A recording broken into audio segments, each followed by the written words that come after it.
자, 반갑습니다. 우리는 지난 시간에 주기율표에 대해서도 배워봤었고, 이 주기율표에서 각각의 주기적인 성질이 나타나는 것들을 확인을 했습니다. 이번 시간에는 원소의 주기적인 성질이 왜 생기는지, 무엇 때문에 생기는지에 대해 한번 알아보도록 하겠습니다. 자, 학습 목표를 같이 보면 원소의 주기적 성질이 원자과 전자수와 관련됨을 설명할 수 있다. 자, 이런 원자과 전자, 이런 용어가 새로 나오게 되네요. 자, 그 다음에 이거는 원래 계약하면 한번 해보려고 했었는데 여러분들 아직 등교 계약이 많이 미뤄져서 나중에 뭐 시간이 나면 하도록 하겠습니다. 자, 원자의 내부는 어떻게 구성되어 있는지 우리가 첫 시간에 배웠습니다. 자, 원자란 중성 원자, 물질을 이루는 기본 입자였죠. 자, 이런 원자 같은 경우에는 무엇과 무엇으로 구성이 되어 있었죠? 그렇지, 중심에 바로 이런 원자 핵과 그 다음에 그 주변을 돌아다니는 전자가 있었고, 원자 핵 같은 경우에는 양성자와 중성자가 뭉쳐져 있기 때문에 플러스 전하를 띄었었고, 전자는 마이너스 전하가 를 띄고 있어 요 전하가 중성이 되는 그런 원자였습니다. 그림은 뭐 이렇게 나타낼 수가 있을 것이고, 자, 이것을 한번 조금 더 깊게 살펴보면 이런 원자 핵은 뭐랑 뭐로 구성이 되어 있었죠? 그렇지. 원자 핵 같은 경우에는 이렇게 확대를 해서 보면 바로 양성자와 중성자로 구성이 되어 있었다.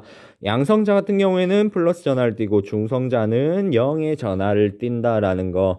자, 이 그림을 보면 양성자와 중성자 속에 세 개의 입자들이 있습니다. 자, 이 입자들을 뭐라고 불렀는지 기억이 나나요?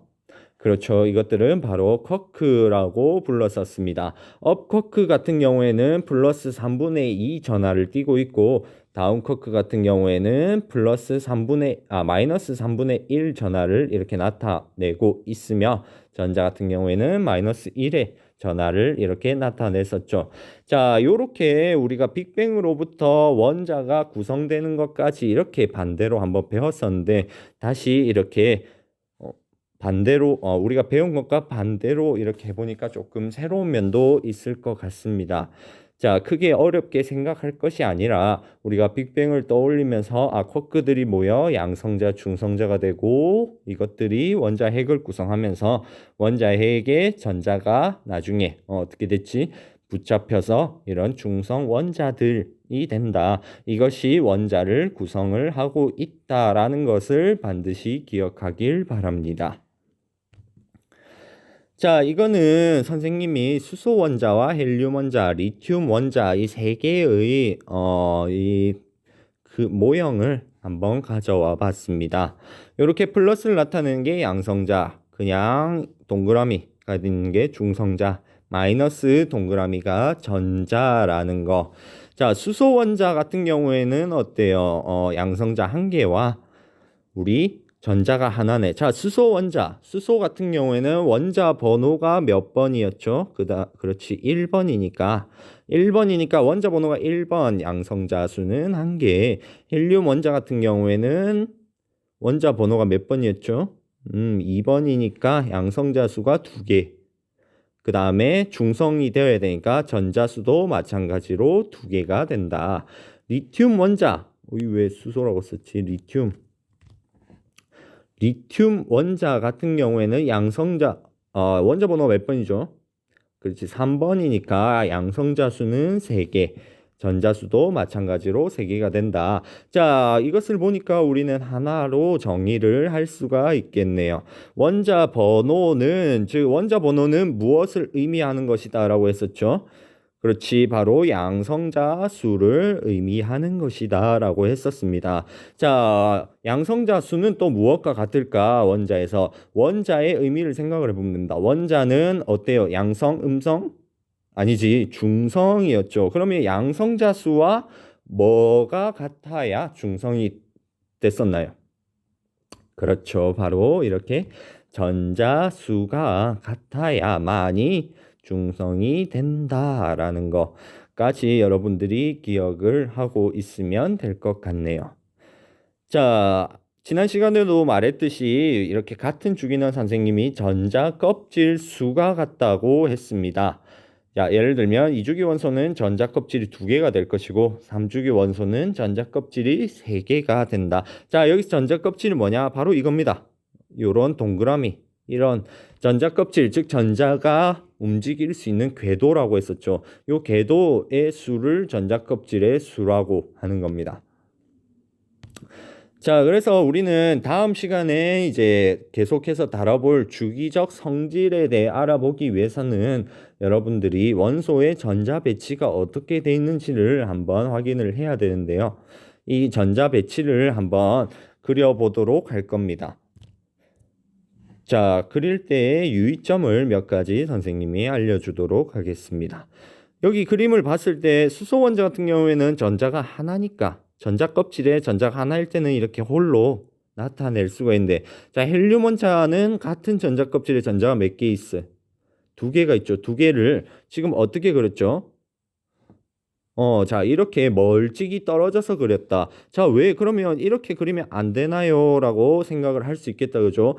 요렇게 그리면 어때요? 마이너스 극, 마이너스 극. 같은 극끼리는 어떤 힘이, 그렇죠, 반발력이 존재를 하기 때문에 얘네가 가장 멀찍이 떨어진 공간에 그려주어야 한다는 거. 자, 그러면 리튬 원자 같은 경우에는 요렇게 그렸는데, 자, 이거는 선생님 이건 왜 그렇습니까? 라고 생각을 할 수 있는데, 리튬 원자는 몇 주기 원소죠? 리튬은 2주기 1족 원소입니다. 2주기 1족. 자, 무슨 말이냐? 2주기 1족이기 때문에 전자 껍질은 2개가 되어야 되는 것이고, 앞에서 넣은 거에 추가적으로 들어가는 전자가 마지막 전자 껍질에 이렇게 들어가게 됩니다. 그래서 얘네가 홀로 있기 때문에 이렇게 나타내는 것이죠. 자, 우리는 그래서 1번부터 우리가 한번 20번의 전자 배치를 직접 그려보도록 할 겁니다. 이런 식으로 여러분들이 노트나 뭐 이런 컴퓨터를 이용을 해도 되고 핸드폰을 이용해도 되고 여러 가지 방법을 이용하여 전자 배치를 그린 것을 제출하면 이번 시간에 과제를 수행한 것으로 인정하도록 하겠습니다. 자, 간단하게 우리가 한번 같이 그려보도록 하겠습니다. 자, 뭘 그려보느냐? 산소를 한번 그려볼까요? 산소 같은 경우에는 원자 번호가 몇 번이죠? 산소는 바로 8번입니다. 자, 8번이다. 8번. 8번이면 원자 번호와 같은 게 원자해. 그러니까 양성자수고, 그 다음에 그렇죠, 전자수겠다. 그죠? 자, 8번 같은 경우에는 우리가 보니까 2주기 16족이다. 그죠? 2주기 16족. 자, 그러면 전자 껍질은 당연히 2개가 되어야 될 것이고, 자, 이렇게, 그리고 중심에는 8 플러스라고 표시를 하면 되겠네. 자, 그러면 안쪽에 이렇게 2개의 전자가 이렇게 존재를 할 것이며, 마지막 남은 전자가 몇 개죠? 6개를 어떻게 배치를 하면 될까? 가장 멀리 떨어지게 배치를 하면 됩니다. 자, 요렇게 먼저 요렇게 4개를 배치를 하며 가장 멀게 떨어져 있는 것이고, 요 사이에 이렇게 하나, 2개 이런 식으로 배치를 하면 되겠죠. 자, 잘 모르겠거나 하면 비공개 댓글로 질문을 남겨도 좋고, 이것을 순서대로 하면 어떤 규칙성이 나타나게 될 겁니다. 자, 그래서 이번 시간에는 저거 전자 배치를 한번 그려보고, 같은 족의 경우 전자 배치에서 어떤 규칙성이 있는지, 그 다음에 같은 전자 껍질에 채워지는 전자의 개수는 최대 몇 개인지 이것들을 답을 하면 이번 시간을 마치도록 하겠습니다. 출석 인정을 하도록 하겠습니다. 자, 수고했습니다.